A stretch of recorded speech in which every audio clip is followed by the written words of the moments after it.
Hello and welcome to episode 8 of Humanism Now, the podcast from the Central London Humanists for anyone active or just curious about humanistic values. I'm your host, James, and this week we'll be talking about humanists rejoining religious groups, the role of humanistic Judaism, and are there any taboos around being a humanist? To discuss all this and more, I'm delighted to be joined by returning Nicole. Hello. And making her debut on the podcast, Lola from both the Central London Humanists and the Association of Black Humanists. Welcome, Lola. Hi, good afternoon. Thank you for having me. Pleasure. And thank you for joining us here on Humanism Now. As it's your first time, I think it'd be quite nice for our listeners to learn a little bit about your background, your personal journey, and how you came to be involved with humanism here in London. I was born and raised in Nigeria. I was born into a Seventh-day Adventist family. My grandfather was one of the earliest converts to the religion. And yes, I practiced the religion until I left Nigeria. But when I was a teenager, because I grew up on a school campus. The Seventh-day Adventist in Nigeria is a very close-knit community. The church it provides employment, health facilities, and everything for the members. So I grew up on one of these. Both of my parents were school teachers, so I grew up on a school campus, and we were segregated from the rest of the community, and it was drummed into us. They used to call us the remnant, that we were special, and Jesus was coming back for us, and everybody else was practically essentially going to hell. So as a young girl, I used to wonder why, and in the village where the school was, they were predominantly Muslims. And they were lovely people, but I used to wonder why. So I think I started having certain thoughts since I was young. But I went along with the religion. I was serious about it. I was happy in the religion. I didn't have any problem with being in the church. When I turned 16, that question that I had when I was little about what was wrong with other people did not leave me. So I started exploring other religions. But I was still, coming back to Christianity. And I became a street preacher. And when I came to the UK, I joined the Pentecostal church, and I became a street preacher. I was fervent in my faith. And then my dad came to visit me in the UK. My dad, even though was very religious, still loved science. I don't know how he was able to. He loved astronomy. And one day he invited me to join him to watch a documentary. And it happened to be on Big Bang.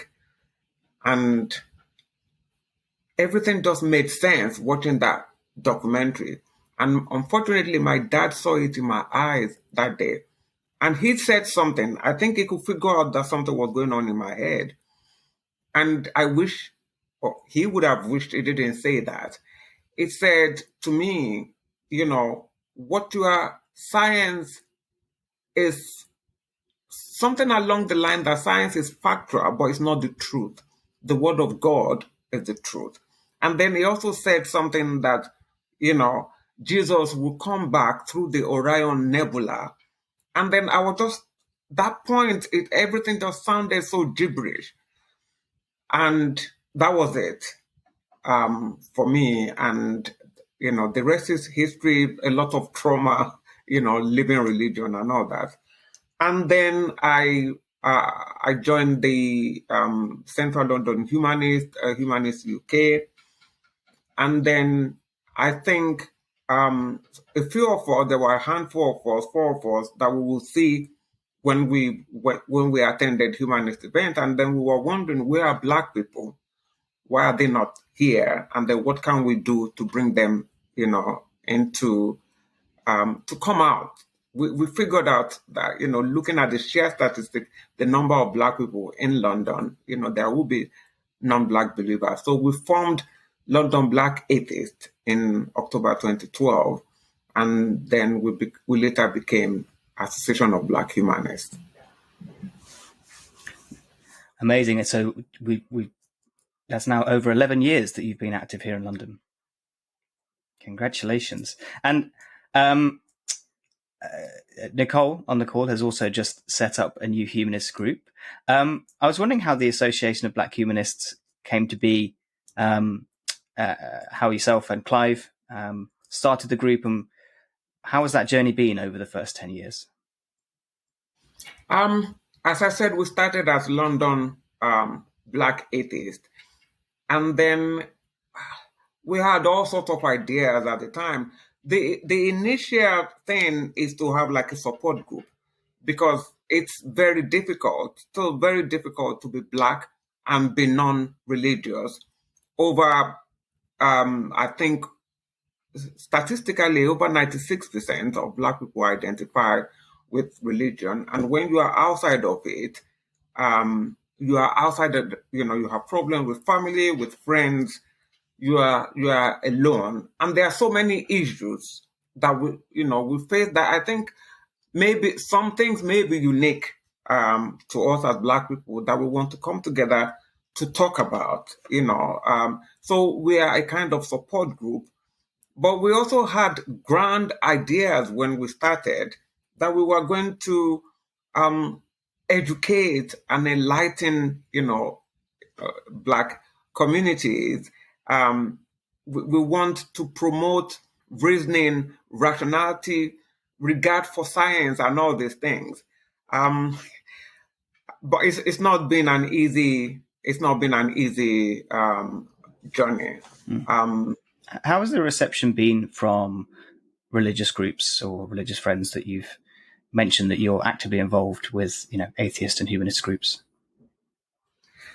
One, it's a shock that we even exist. And then it's a shock that we have the audacity to even say who we are. And then there is a tiny minority of Black people that are not within the conventional religious settings. They will call themselves maybe spiritual, in the African sense, whatever that means. I still haven't figured it out. Those ones, we can understand the hostility from, the conventional religious communities.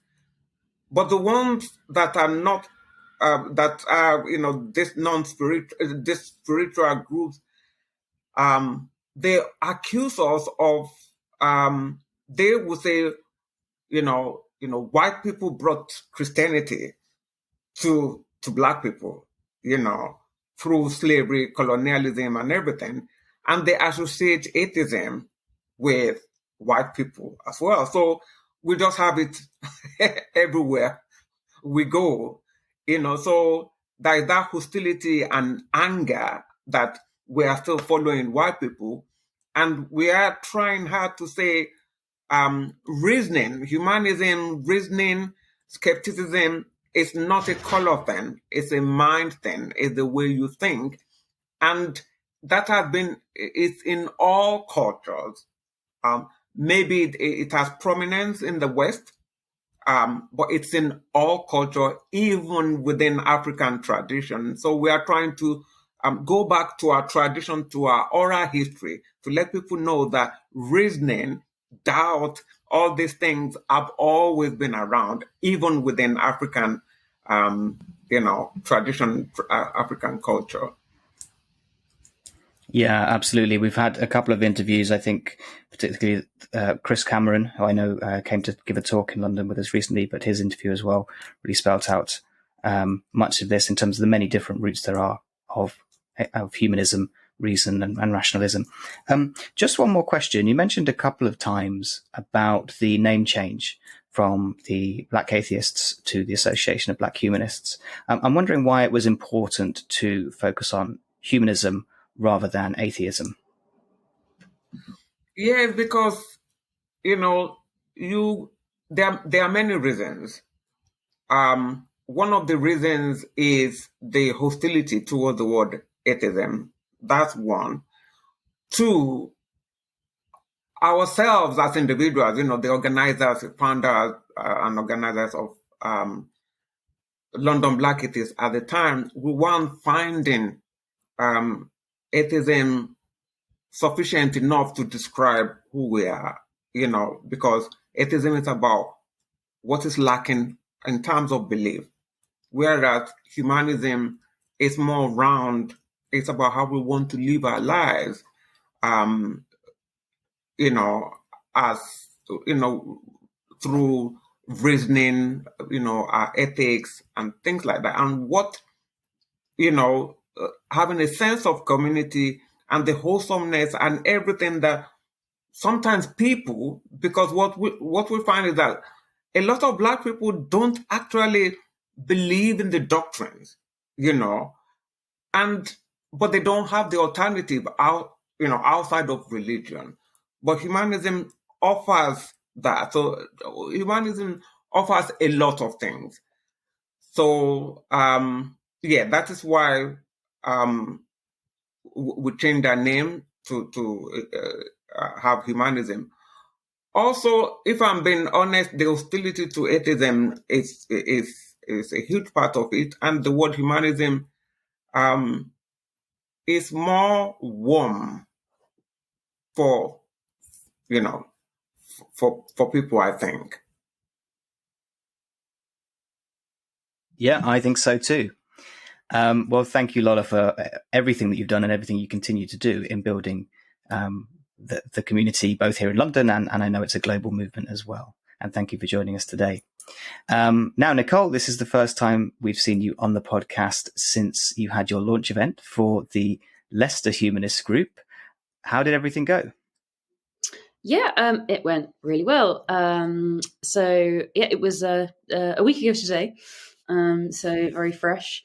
No, it was really good. So it's been a while in the making, as I think I talked about last time. We met up with a couple of members of Humanist UK and people who are members of the Dialogue Network. So it's been quite a lot of work, but it really paid off. There was a really good turnout, which was very happy with, and lots of different interesting people. Lots of people who've been humanist their whole lives, lots of newcomers to it, lots of people who were just like, what is this? This is interesting.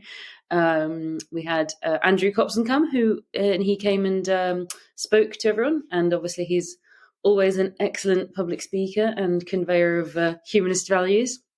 And it went really well. And I think it's a really good start for a local community, particularly in Leicester, which is a very interesting and multicultural place.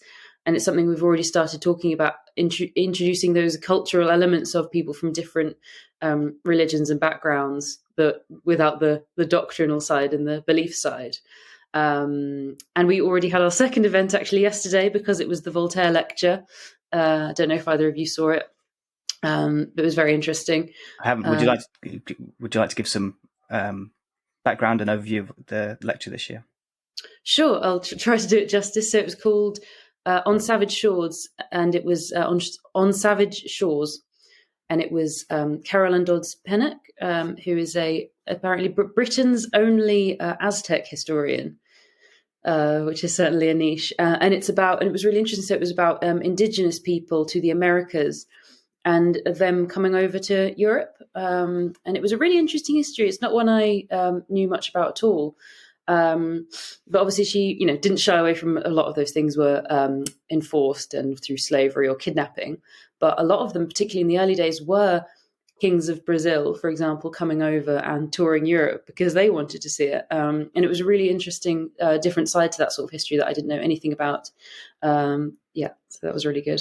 So we had a little viewing party for that yesterday in Leicester as well. So, and that was really good. We had a great discussion about it afterwards. So, yes, it's going really well. And I've got high hopes for Leicester going forward. Fantastic. Thank you both. Now, our main news story this week was actually shared by Lola in our WhatsApp community, but has caused quite a lot of discussion, I think, not just amongst our humanist group, but I suspect amongst humanist and atheist groups globally. The announcement from via an article by Ayaan Hirsi Ali, a hero to many of us in the atheist movement, that she is now associating or identifying as a Christian, was quite a shock when it was announced. Lola, I know you've been across this story. Could you provide some background on who Ayaan Hirsi Ali is and the importance of this announcement? Ayaan Hirsi is a Somali lady ethnically. I'm not sure whether she was born in Somalia or in Kenya, but her parents are from Somalia, and she ended up in Netherlands, and then she became a Dutch citizen. She was an activist when she was in Netherlands. She even became an MP. But before, I think it was when she was in Kenya, she joined the Muslim Brotherhood. She was, I can relate a lot with her. She was very passionate about Islam. She wanted to do the right thing. So she was not an average Muslim. But then I think when she got to Netherlands with exposure, she got to see the dark side of the religion. She got to see it for what it is, especially the oppression of women, the issue of FGM, and then with the rise of political Islam. Anyway, one day she attended the lecture. The philosopher, I can never pronounce the first name correctly. It's Bertrand Russell. And then everything fell into place for her. I'm explaining her view on Islam. And everything fell into place for her. She was able to see the religion and, the impact, the negative impact of religion on not just the followers, but the rest of, the world society. So she became an atheist. And then, a very vocal atheist. She's written, I think I've got 3 of her books, the most popular one being The Infidel. She talks about her history, her experience with female genital mutilation, the oppression of women, hijab, all the, the normal issues and criticism about Islam. And she has this, I want to be very fair about everything that I know that she said, what I've read. It's about the doctrines of Islam, not about people. She has kept, she will say it repeatedly that the people that she loves the most are Muslim, are still Muslim. So she still has friends within the community. She still cares about, people. It is just the doctrines. And she is very anti-Islam, also in a political way. She's in awe of the West, the Western civilization. When she was in Europe, she was in awe of Europe, of the history, of everything that has been achieved. And then, I don't know, she's taken the reverence for the West to another level when she went to America. And it was actually when I started paying more attention to Aya Hassie was during Black Lives Matter. She was not able to separate that Black Lives Matter organization from the idea behind Black Lives Matter. And she is really against it. She doesn't seem to understand it. That it's not just about the organization and whether, we should like or care about the people running the organization. She did not understand the philosophy at all and did not embrace it. And that was when I started. And then I think she joined the Republican as well. And then not even the moderate side of it. She moved to the far right of it, in my opinion. Yeah, I remember watching a video of her on Black Lives Matter. She didn't support it at all. She didn't understand the concept. Yeah, one of the things that she founded is Aya Hassie Ali Foundation, AHA in short. So it's a non-profit organization which is committed to preserving, protecting, and promoting Western freedoms and ideals.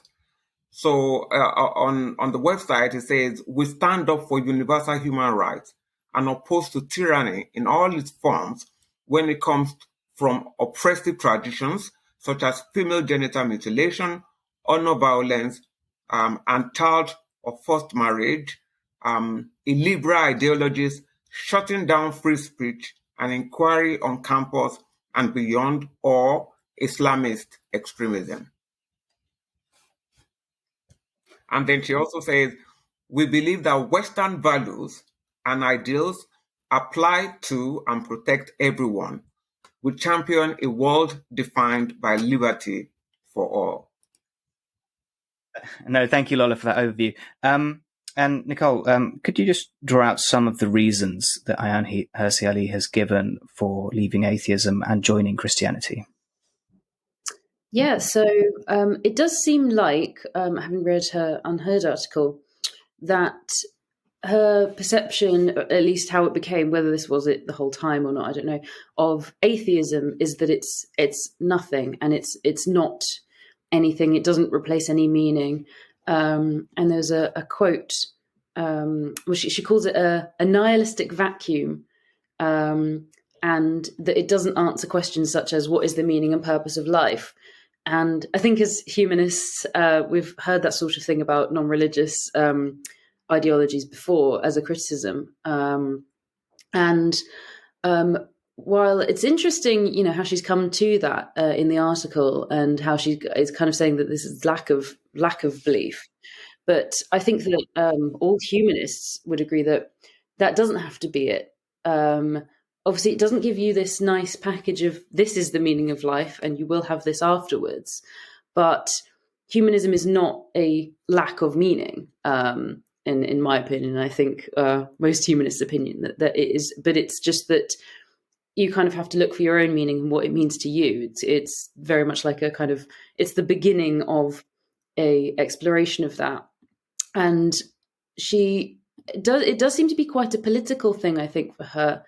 Reading it looks like she's saying that when there's this nihilistic vacuum, it'll be replaced by extremists of other religions. Whereas I think that I would say if you have a strong secular government with no room for any extremism of any religious type, then that wouldn't happen. But this is, she's come to this with her life. But it's very interesting, and she's very much, it's this belief of atheism in believing in nothing, which, I fundamentally disagree with, because we believe in, humans, and humans are important. Very good. Lola, would you like to add anything? Yeah, I think there is, she has said that, that atheism is lacking in terms of purpose of life, and it's like she's looking for something emotional in atheism, which I'm just really surprised that I think she's been an atheist for about at least 20 years. And I'm surprised that it seems, I'm hoping that she will talk more on this so that we can have more information on her reasons. I don't think she said it all. And some people are saying, okay, we should expect a book. But I wish she would talk more about it so that we have a bit more insight. But I'm surprised that she hasn't.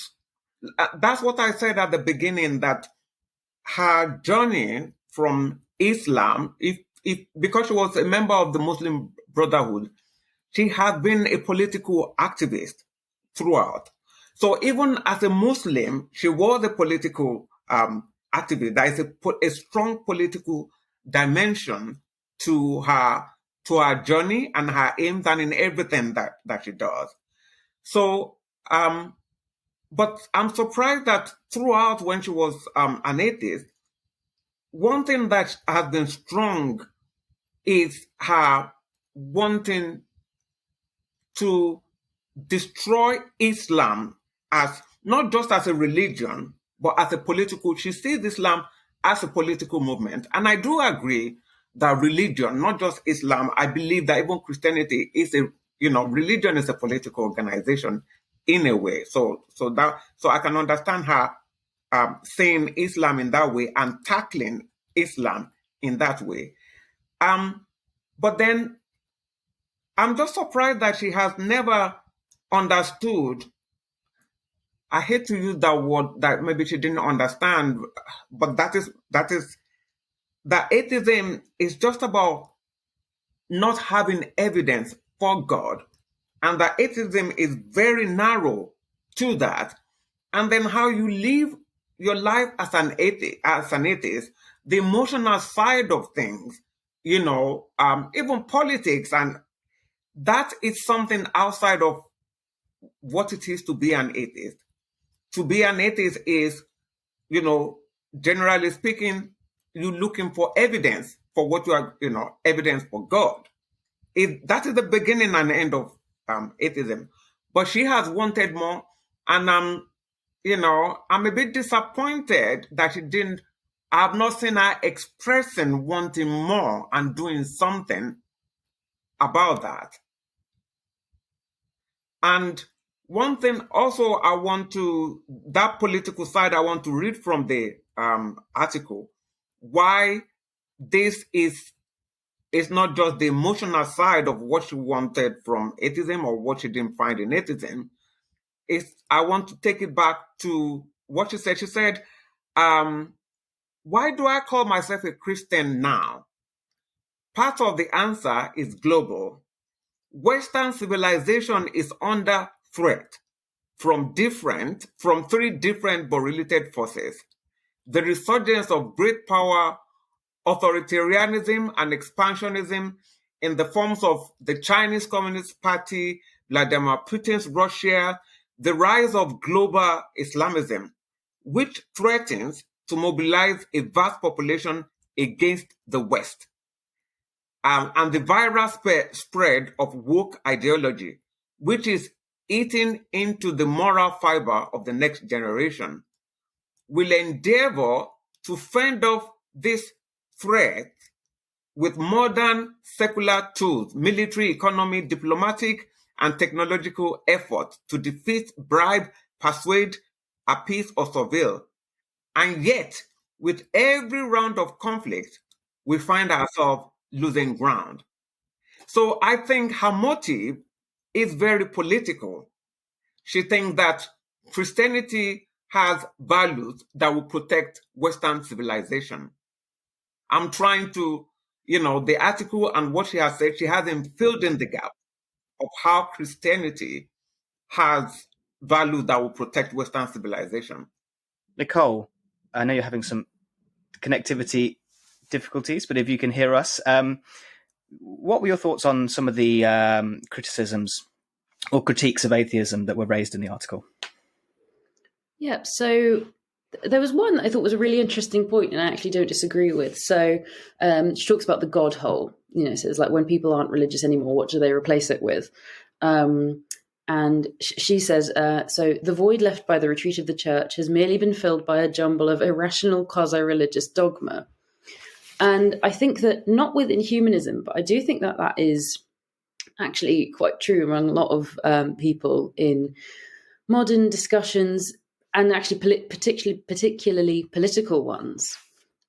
People have become kind of religious fanatics about ideologies, and then it makes it very hard to be able to openly discuss and debate and be open and honest and willing to changing their mind, as well as then on the other side, the kind of spiritual bits and bobs that people pick up that can lead to dangerous thoughts as well, that aren't traditional religions. So that's not a good. I don't think that's a criticism of atheism and humanism, but it is kind of is an interesting point of that lack of when you remove religion, which was the center point of so many people's lives. Then what do you have? And I do think it's something that we as humanists should try and do, is have this emotional, warm, fuzzy side, and meet up for Sunday brunch. We don't always have to over intellectualize everything. We can just be like, hey, we're all people, let's enjoy some cake. So I think that it's kind of a good lesson of people who are lots of people who view humanism, atheism as that sort of emotionless thing. I think we need to be clear that we do care about that sort of thing.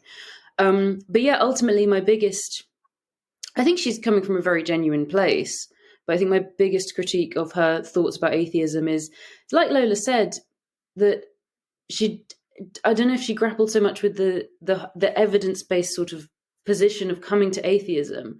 I think it was like a kind of political rejection of those things she didn't like, and then which is now why she's like, oh, atheism is nothing. It's like, well, atheism is technically nothing on its own, but it doesn't mean that our lives are nothing. It's not nihilism. Exactly, this is the thing, because nihilism, I think, is quite dangerous, and there's lots of. But you don't have to be an atheist to be a nihilist, and I would say that humanists certainly aren't nihilists. So yeah, I think she's coming at it from an interesting perspective, but one that I think we've all heard a lot. But just before we wrap up, I mean, Lola, you opened talking about obviously Ayaan Hirsi Ali's background, and that you'd read many of her books, and I think she was an important figure for many of us in forming our views. She's one of the most prominent female figures in the atheist humanist movement, one of the most prominent Africans, and one of the most outspoken ex-Muslims, I think, perhaps ever. Do you think this changes the impact that she's had as an inspiration and an influencer to many? I don't think. I think in modern days we have this so-called cancel culture, like people canceling each other from different communities. I don't think we should ever cancel Ayaan Hirsi Ali. She has contributed a lot. She has inspired me. She has her passion for women especially. I am grateful. For her foundation, I am very, very grateful. And actually, even since the announcement, I'm trying to revisit the book. There are a lot of important things that she has said that are still true. The fact that I think what we don't know yet what kind of Christian that she had become. And, we don't know whether she's evangelical, whether she's baptized. We don't know anything, whether she's just a philosophical Christian or just in the political sense of it. We don't know yet. But for everything that she has done, and I don't think for a lot of young people, especially that she has spoken to about using reasoning to guide us, for our way of life. I don't think that changes. I think all the people that she has been able to give information to, that she has influenced, I think they will remain. They are not going to become superstitious because she has changed her mind. It's just like I'm going to put her in the category of Isaac Newton. Isaac Newton has a superstitious side, but you cannot take anything away from his greatness. So to me, she's still a great woman, and she's still, and I'm sure there will be a lot of more positive things to come from her. And I dare to say, watch this space. She is on a journey. I don't think the journey is concluded. Nicole, how about for yourself? Does she remain a hero? Yeah, it's really interesting. I couldn't agree more with anything that Lola just said. I thought that was great, because I think that, and again, it's a very humanist view. If we're trying to apply, humanist values to everything, all people are a mixed bag, both in personality and the things they publicly say. And if we start binning all the good that someone has done or said because they've had some other things that we might disagree with, or are more controversial, or even that they might, things about their personality, then we won't get anywhere. This is the thing. People are, we're flawed and we make mistakes, and we need to be able to take the good that people do and say and keep that as the thing without, and like you said, there's, we look at any humanist heroes, historical figures that we think are great, they'll have said some, downright hateful things or some massive thing that we disagree with, but we need to take a measured approach. Otherwise, we won't get anywhere. So I think it's, really important to remember the good she's done and said. Couldn't agree more. Thank you, Lola. Nicole, thank you so much for your time. And we'll be right back after this week's interview. Hi, my name is Lucy Potter, and I'm a researcher based at the University of Sheffield. I am currently conducting research on how asylum claims on the grounds of non-religiosity, which can include apostasy and blasphemy, are handled by the UK government. I am looking for refugees or people who are still seeking asylum on these grounds to take part in an interview with me on their experiences of the asylum system. This research is really important because there is no research on how non-religious asylum claims are dealt with currently, and not much is known about non-religious persecution more widely. If you take part in this research, you will remain anonymous and unidentifiable, and I hope this research will make the asylum system inclusive of all belief systems, and I encourage anyone with experience to please contact me. My email is lpotter2@sheffield.ac.uk. Thank you. Martin Maggio is a neurodiversity support group facilitator and an endangered language linguist based in London. But for today's purposes, we're here to talk about Martin's new role as a leader of the Humanistic Judaism group, again, based in London. And I'm pleased to say that he's running that as part of his membership with Central London Humanists. Martin, thank you so much for joining us on Humanism Now. Thank you for having me. We've obviously spoken a few times. I know you've presented on a different topic with Central London Humanists. But for our listeners, could you just give us background, tell us a little bit about yourself and also your personal journey to humanism? Yeah, sure. So as you mentioned, I'm a member of Central London Humanists, and I'm also a member of the Society for Humanistic Judaism. And basically, I grew up in a religious family myself. And as a result, I was always interested in religion in general. And as a younger person, I was quite religiously minded myself. Mainly, I liked traditions and rituals, etc. In my teens, I was attending Birmingham Progressive Synagogue, which is part of liberal Judaism UK. We'd moved there from Malvern in Worcestershire when I was 11. One of the first things I noticed was the lack of emphasis on God language in the services. And it was quite common to meet people who did not strictly believe in a God concept. So during my late teens, I began researching something called Reconstructionist Judaism. that was founded by a Rabbi Mordechai Kaplan in 1934, who basically said that in the light of advances in philosophy, science, and history, it would be impossible for a modern Jew to continue to adhere to many of Judaism's traditional theological claims.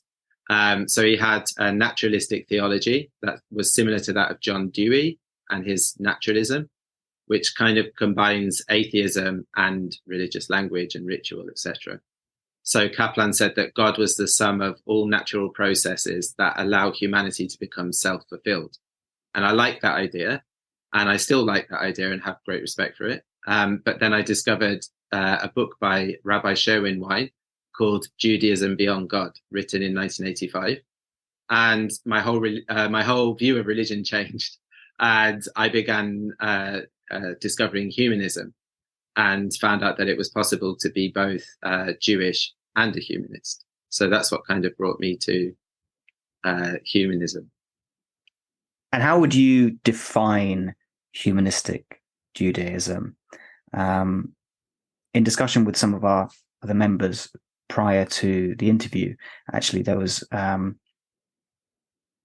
guess, a bit of confusion, I think, and perhaps a concern that sometimes we find that religious groups will look at humanism, think that sounds great.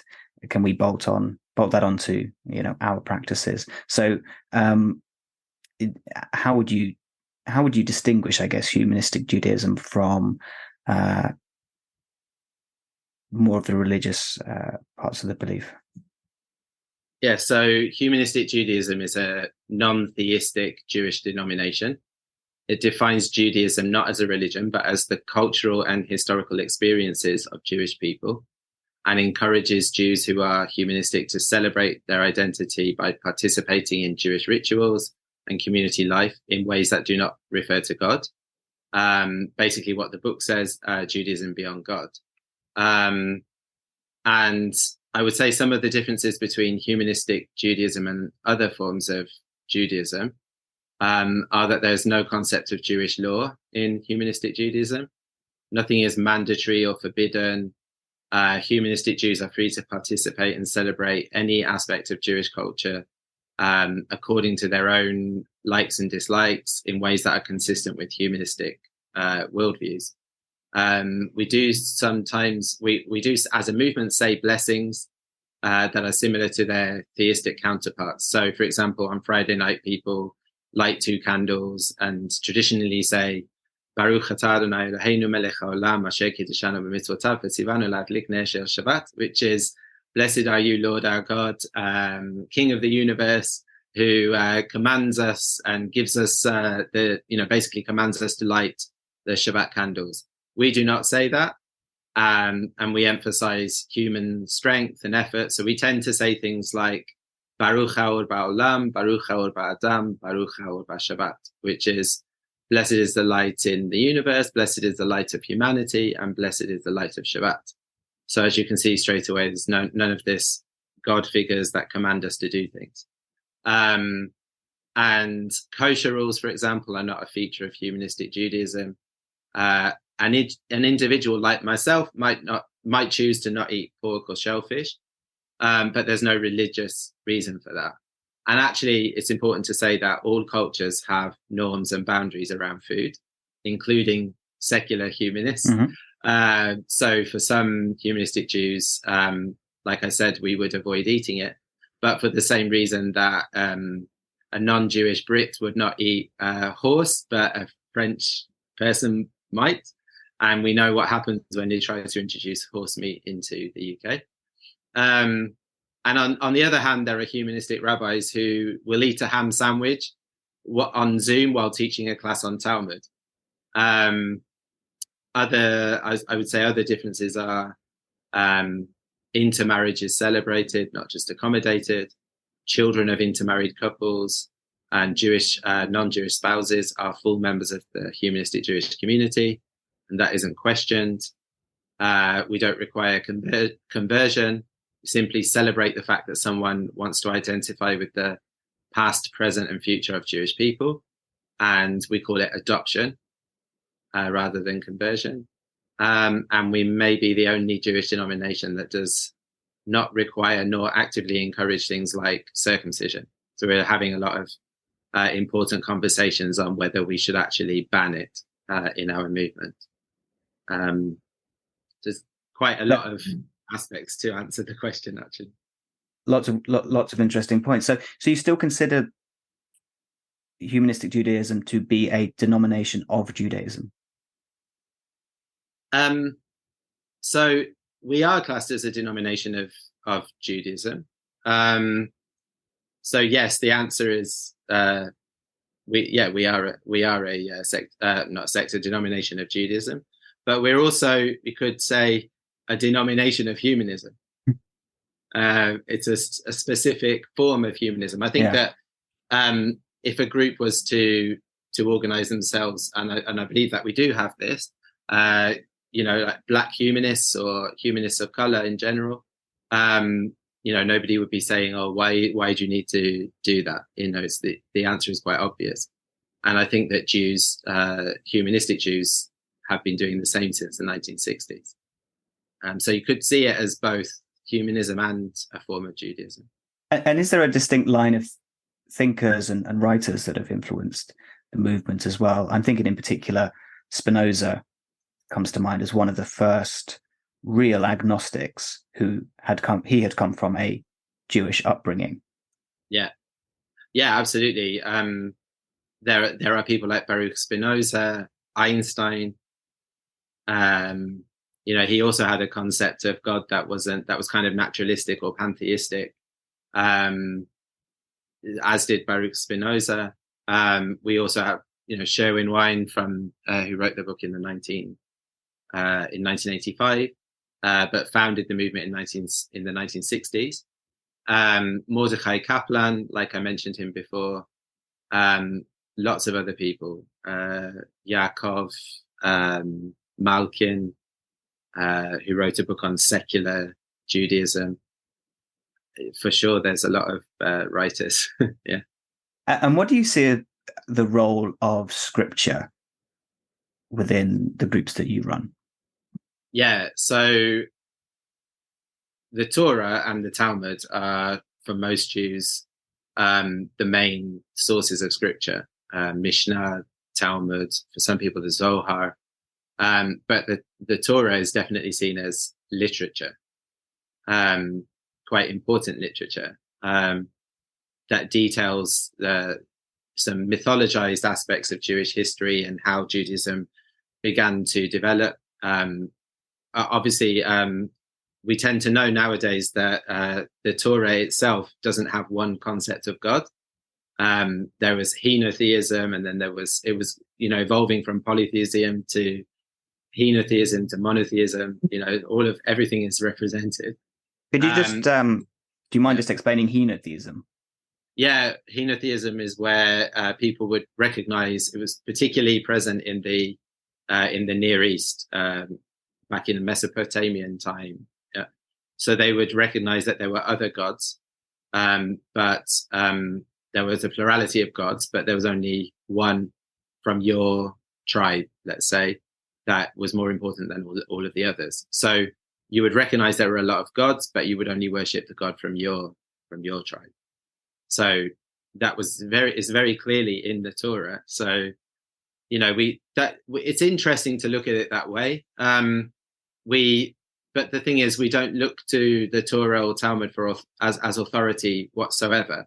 We take whatever we see that is good from it and discard what is bad. And it's not hard to find either. Likewise, the Talmud provides very interesting insights into Jewish philosophy and particular ways that the rabbis of the time that wrote the Talmud, how they made arguments for things. And there's never one answer in the Talmud. So we might look to it for certain ways of thinking or looking for precedents for certain areas of Jewish life. But again, there's no authority. Not long ago, Rabbi Jeffrey Falick from the Society for Humanistic Judaism gave a talk about this banning books in the United States that have sexual references. And he gave this whole lecture on a Friday night service of sexual assault and incest and all these kinds of things that you find in the stories in the Torah, and said, basically they didn't have TV, so they made these stories. And he said, just like we can watch the TV and we can watch awful programs with awful storylines and we can critique it, but we don't derive our morals from it. So we would look at it as very interesting literature from which we do not necessarily derive morals. So I'm interested to know a little bit more about how humanistic Judaism fits into the wider Jewish community. What have you found is the response or view of humanistic Judaism from more observant Jews? So the idea of observant Jews is quite interesting, because I was recently talking to a colleague of mine from the leadership program about whether we would use that term observant Jews for ourselves, because there are observant Jews who are humanistic Jews, and there are very observant Orthodox Jews who might not necessarily believe in God.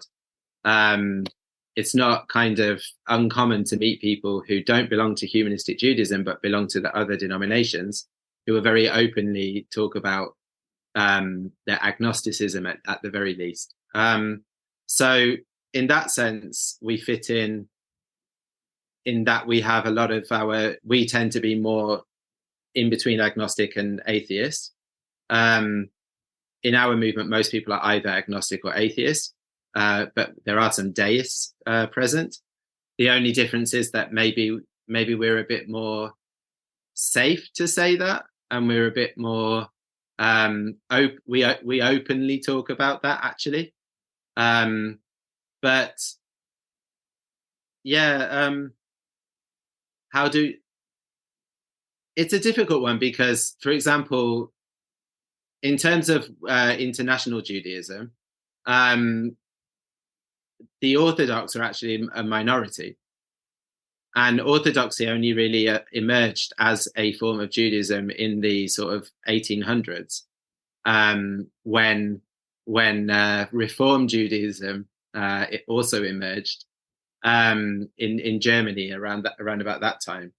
But it's really common within even observant families to have people who are not so observant and people that are more observant. And what maybe people might mean is orthodoxy, and right. Orthodoxy doesn't really recognize anything that isn't orthodox as authentic Judaism in the first place.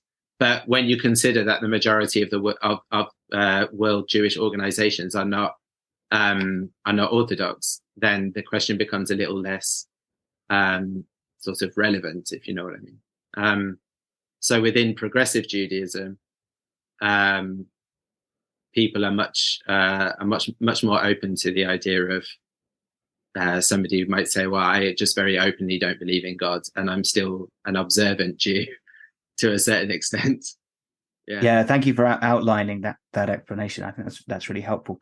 Are there what are some misconceptions about humanistic Judaism that you've come across, and how have you addressed them? One of the first misconceptions that I ever came across was when I was attending a liberal synagogue, and I said that I wanted to get someone to come and give a talk, and they said, "Oh, they're not from the Humanists, are they?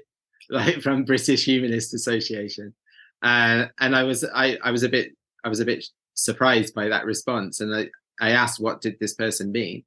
And he said, well, they're not going to come and tell us that we shouldn't run synagogues or have Jewish education or anything like that, are they? And I said, no, it's nothing like that. It's in humanistic take on Judaism, it's a Jewish form of humanism. It's not anti-Jewish. Yeah. There was this kind of misconception that humanism is necessarily anti-Jewish. And that's not really the case. And another misconception is that we're not fully humanist.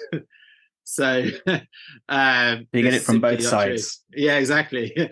So I think once people begin learning about us, they quickly realize that we are fully humanist. For example, 3 of our principles as a movement are that, for example, after the Holocaust, it's clear that the meaning of Jewish history is that Jews must be responsible for their own fate, and likewise, all humans must be responsible for their own fate.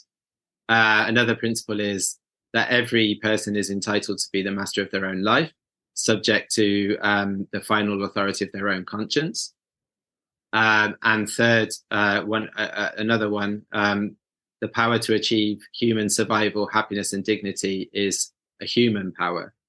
So I think these principles kind of speak for themselves. But also, another misconception, which I might have already covered, is that all humanists are atheists. I don't think this is true of all humanists, whether Jewish or not. Many, if not most, certainly are, but a lot are simply agnostic or just might not find meaning in God language. So I think we had just misconceptions. We had just this discussion just a couple of weeks ago, actually, on the podcast, in terms of, can you still hold some form of God belief and be a humanist? And I think we didn't manage to get to an answer, but between our panel, remains an open question. So could you tell us a little bit more about the events which you've been running in London and any that you have coming up? Yeah, so this year I began running discussion groups about humanistic Judaism through CLH, Central London Humanist. And so far they've been very engaging. Many people that attended came to certain realizations related to their own agency to take what they want from Judaism and leave what they do not want. Often people feel very scarred by traditional religion, and they come along very nervously, not knowing what to expect. In one of the discussions, we talked about Shabbat, and one of the people said, I just want to light candles and say how wonderful it is to be with friends and family at this dinner table. So I just said, well, then next time you do it, then that's what you'll say. And she just really loved that idea. And another person said he'd quite like to read some poetry from Shakespeare at the table, because we very often read things at the table on Friday night, sing songs, etc. And I encouraged him that that's something that he could do. And that's really the essence of humanistic Judaism, that people can bring what they love to their Judaism. I also held a Pride Seder. So Seder is like a ritual meal. Yeah. And some people from CLH attended, and also did the same for Rosh Hashanah, so the Rosh Hashanah Seder. And some people came that had never been to a humanistic Jewish event. It was really successful, and I was really honored to be able to share it with them because it was a really nice evening. So we plan to do more things like that. And I believe that we are planning to host a Hanukkah event in December. So then people need to watch this space for that. And I also lead services at an online congregation called Spinoza Havurah, named after Baruch. Havurah means like assembly or community group. And we actually currently have 477 members of our mailing list. That's great. Yeah. And if anybody would like to either join the mailing list or get involved, what's the best way to get in contact with you or to find out more? So to find out more in general about humanistic Judaism, they should go to shj.org. I suppose they can find a link in the description to this talk. Will do. Yeah, they can also go to spinozachavurah.wordpress.com. Likewise, I will send the link. And also go to Central London Humanists on our meetup group or our WhatsApp group, and we have a specific community in WhatsApp for that. And also, I would encourage people to watch some talks from the Congregation for Humanistic Judaism of Metro Detroit on YouTube, or City Congregation in New York City. And there's quite a lot of literature. So look at Judaism beyond God if you want a very the original description. Great. And if anyone wants to follow you or your work, if they want to follow me, my specific work on humanistic Judaism would be through Spinoza Chavurah. Okay. If they want to follow my linguistics, then yeah, yeah, no problem. Do you know what? We'll scrap that bit and just put in. We can put the links that you mentioned. But if it's Spinoza Chavurah is your project, then I'll make sure that's highlighted in the description. Great. So just before we go, Martin, I do ask all my guests if there's something which they've changed their mind on, either through their work or just generally recently. So anything which you've changed your mind on recently? I don't know what I changed my mind on recently. I think in recent years I've changed my mind on the concept of anger. I used to think that it was very, very negative to be angry and very negative to express anger. And I've been learning recently that that's not the case, that acknowledging your anger can be very important and actually can help you change things in your life and in the world at large, actually. Very wise. So there you go. Yeah. Martin Di Maggio, thank you so much for your time. And thanks for being such an active member and everything you've done with CLH and for joining us on Humanism Now. Thank you for having me. Welcome back to Humanism Now, and thank you to Martin for joining us on this week's episode. I think it's really interesting to hear about how he's maintained his Jewish heritage whilst adopting a humanist approach to life. Nicole, I know you've been active in the group as well. How have you adopted a dual approach of being active in the humanists whilst maintaining the Jewish heritage? Yeah, so I think that particularly for Jewish people, that's a very common thing because of the nature of the history of the Jewish people as the diaspora and constantly moving around. The Jewish identity is really important. And obviously, it's very important for anyone. I think when your family comes from a different background to what the majority is in the country you live in, you can kind of have that stronger connection. And obviously, it's interesting with Jewish identity because it's a culture and the religion. However, there's a really long history in Judaism of questioning things and humanistic Judaism because of that. So people who will outright call themselves Jewish, but they're like, but I don't believe in God or any of the stuff that we celebrate. And so there are lots of things that are in Jewish culture that are very divorced from the religion. Things like food. It's very important to Jewish people and is certainly my biggest love in life.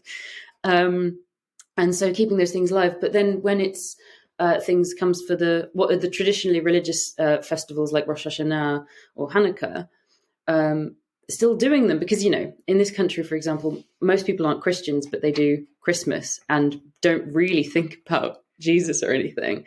And if we can still do that with the Jewish festivals, then it's still great. And it's celebrating the culture and all the food that comes along with it and the being together and those elements. So I think, and interestingly, with Jewishness, there is also a long history of kind of questioning the religion. And there's lots of, atheistic Jewish people, humanistic Jewish people, which is why it's such a big movement, particularly in America.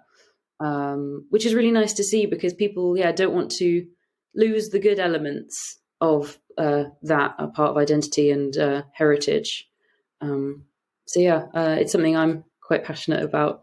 Now, each week we take a question sent in to our mailbag from one of our listeners. This week's question comes in from Stephen in North London, and he asks, are there any taboos about being a humanist? And I think that we're talking about, are there any taboos which we have had to deal with or others may feel towards humanist groups? Who would like to have a stab at that first? Yeah, so I think that the biggest one that I've heard and faced often comes from non-humanists, non-atheistic people, whether or not they're actually religious or not.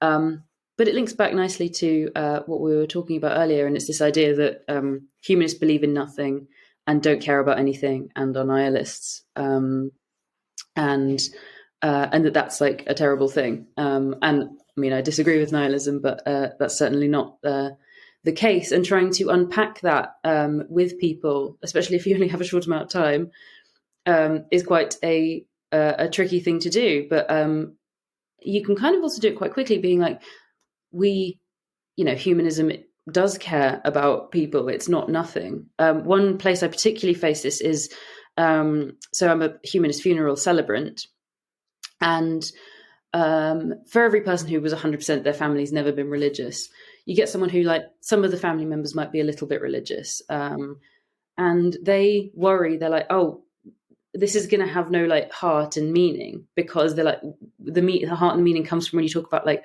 heaven and the afterlife and things like this. And I'm very much like, well, no, this is the thing. You can have absolutely loads of heart and meaning when we focus on the people's lives and what they meant to everybody in their family and in their friends and their community. And that it's not nothing, and that you don't have to rely on a religious thing just because you think that's the heart of the funeral ceremony. That absolutely comes heart from the rational side. I think arrogance is what I hear a lot, that you must be arrogant. You think, people think that you have to be religious to have a sense of humility. And they talk about, transcendental, things like that. And I always say that actually, I am the one that I don't have this belief in a cosmic father, a cosmic parent. I am the one that is vulnerable because I don't have that confidence that somebody is watching over me to protect me. And in terms of, I have that sense of awe as well. I don't think I'm greater than anything. And the pandemic taught us that, that a virus that we can't even see can take us down. So that arrogance is not far from it. Far from it. It's just accepting the reality of nature, I absolutely agree, Lola. I think that's a really good point, because I think, it's the absolute opposite, isn't it? Humanist view. It's, I don't know. I think, and it's admitting that, us as a human community, we are so much greater than the sum of our parts, that we need each other.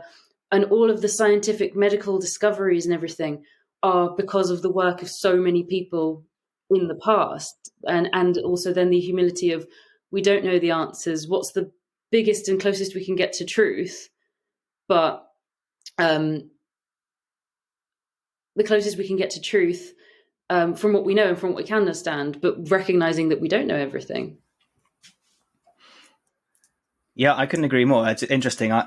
What you've both touched on is the two areas that that came up to me when I read this question as well. I think one, that we have no grounding for our morality or no appreciation for the non-scientific things. But the one that really I find the most irritating is this accusation of arrogance. I think absolutely in agreement that it's the opposite of arrogance. It's purely saying, I've not been convinced and I don't claim to have the answers, but I'm going to keep searching.